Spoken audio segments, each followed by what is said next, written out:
आदमखोर ने एक बार फिर से अमावस की रात में 6 साल की बच्ची पर अटैक किया है। हालांकि बच्ची के चिल्लाने पर भेड़िया वहां से भाग निकला। इसके बाद बच्ची को अस्पताल में भर्ती कराया गया। अब इस बार आप ये जानिए कि आदमखोर ने महसी क्षेत्र के टिनकाना गांव में अटैक किया है। मासूम बच्ची जिसका इलाज इस समय अस्पताल में चल रहा है, बोलने की हालत में बच्ची नहीं है।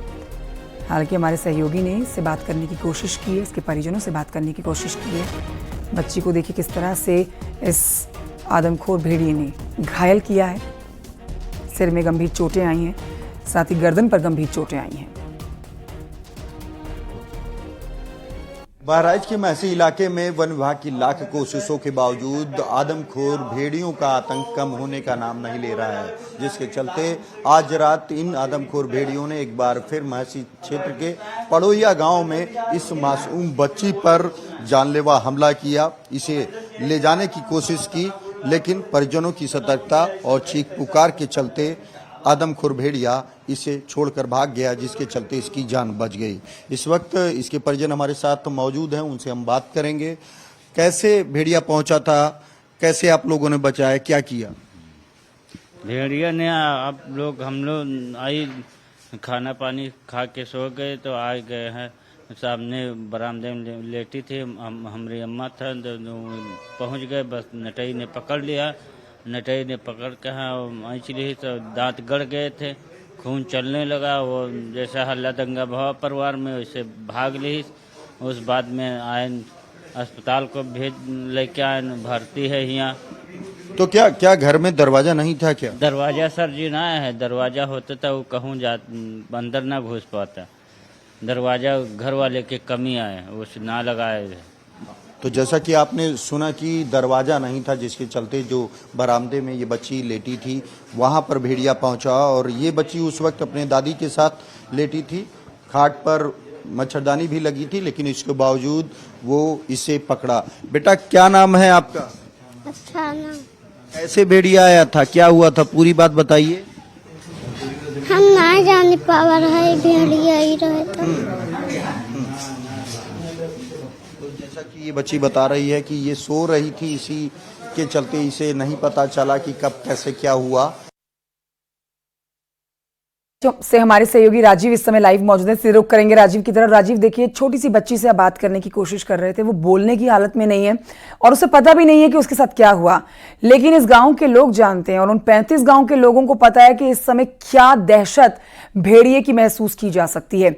आज की अपडेट दीजिए, किस तरह से वन विभाग की टीम बचे हुए भेड़ियों को पकड़ने के लिए रणनीति बना के आज मैदान में उतरी हुई है। देखिए, उत्तर प्रदेश के मुख्यमंत्री योगी आदित्यनाथ खुद बहराइच में चल रहे इस रेस्क्यू ऑपरेशन की लगातार अपडेट ले रहे हैं, और उन्होंने खुद वन मंत्री को भी मौके पर जाकर रिपोर्ट से अवगत कराने का निर्देश दिया। आज वन विभाग की जो टीम कल लखनऊ से पहुंची थी, वो हर एक इलाके को घेराबंदी करने की कोशिश कर रही है। सर्च ऑपरेशन आज सुबह से ही चलाया जा रहा है और कोशिश ये की जा रही है कि जो ये 2 आदमखोर भेड़िए हैं, इनको थर्मल ड्रोन कैमरे में कैद किया जाए और फिर उस पर्टिकुलर इलाके को एक विशेष रणनीति के साथ घेरा जाए और भेड़िए को पकड़ा जाए।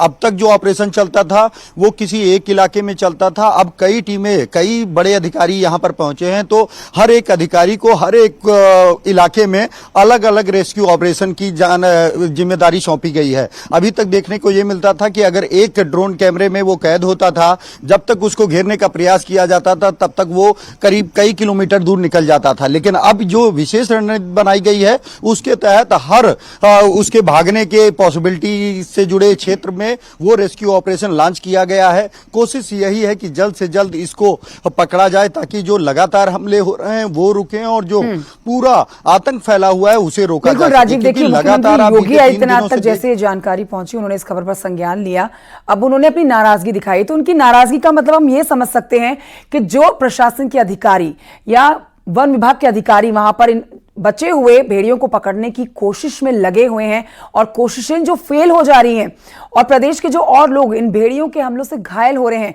इस पर मुख्यमंत्री योगी आदित्यनाथ नाराज है। तो ये अधिकारी समझ गए हैं कि आगे और फटकार से बचा जाए, आगे उनके और गुस्से से बचा जाए, इसलिए जल्द से जल्द इन बचे हुए भेड़ियों को पकड़ लेना ही बेहतर है।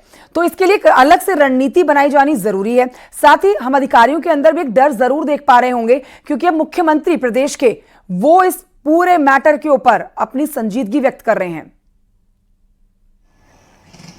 देखिए, यकीनन जो विशेषज्ञ हैं, जो बड़े अफसर हैं, जिनको वाइल्ड लाइफ ऑपरेशंस का अनुभव है, उनको यहां पर भेजा गया है और साथ ही साथ उत्तराखंड के भी जो एक्सपर्ट हैं, वहां के भी जो रिसर्च इंस्टीट्यूट है, वहां की भी टीम बहराइच के लिए रवाना हो चली है। तो कोशिश यही है कि अगले 24 से 48 घंटे के भीतर इन भेड़ियों को पकड़ा जाए, क्योंकि जो लगातार हमले हो रहे हैं उसे पूरे इलाके में करीब 30 से 35 किलोमीटर के क्षेत्र में एक गजब की दहशत देखने को मिल रही है। दिन भर रात भर लोग जग रहे हैं, बचने का प्रयास कर रहे हैं, लेकिन जरा सी भी आंख लगती है वैसे ही ये भेड़िया हमले कर बच्चों पर उठा ले जाता है या फिर उनको निशाना बनाने की कोशिश करता है। तो ऐसे में जो ग्रामीण हैं वो अपने स्तर से हर संभव प्रयास कर रहे हैं। दूसरी तरफ वन विभाग की टीम जो है, जो अब तक एक अधिकारी के नेतृत्व में ऑपरेशन चल रहा था, अब करीब 4 से 5 टीमें बड़े अधिकारियों के नेतृत्व में लगाई गई हैं, वो मॉनिटर कर रहे हैं और सबकी जिम्मेदारी और जवाबदेही तय की गई है।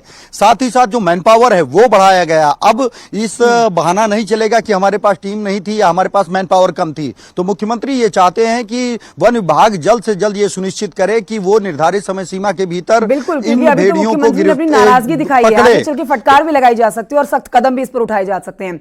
राजीव, एक जल्दी से अपडेट आप ये दे दीजिए कि इस समय जो वन विभाग की टीम और प्रशासन की टीम इन बचे हुए भेड़ियों को पकड़ने के लिए ऑपरेशन चला रही है, उसके तहत क्या बताया जा रहा है कि क्या कोई पर्टिकुलर जगह पकड़ ली गई है, जान ली गई है कि इस जगह में अब भेड़िए जो हैं वो होंगे या आ सकते हैं और लोगों के ऊपर अटैक कर सकते हैं? ऐसी कोई पुख्ता जानकारी क्या टीम के हाथ लग पाई है या फिर नहीं?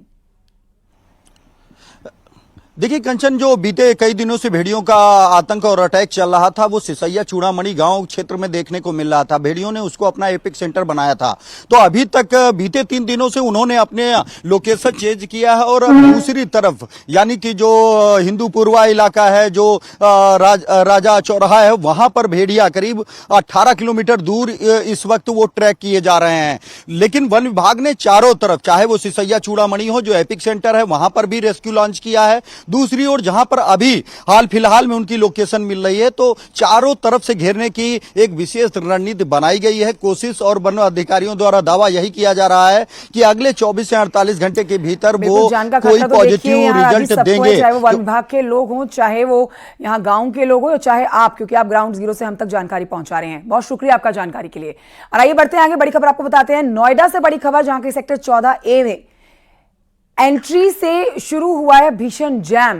तो अगर आप नोएडा की तरफ जा रहे हैं, सेक्टर 14A से जो तस्वीरें हम आप तक पहुंचा रहे हैं, ये थोड़ा परेशान करने वाली है, क्योंकि देखिए जैसे ही एंट्री आप ले लेते हैं अपनी गाड़ी से 14A में, वैसे ही जैम शुरू हो जाता है।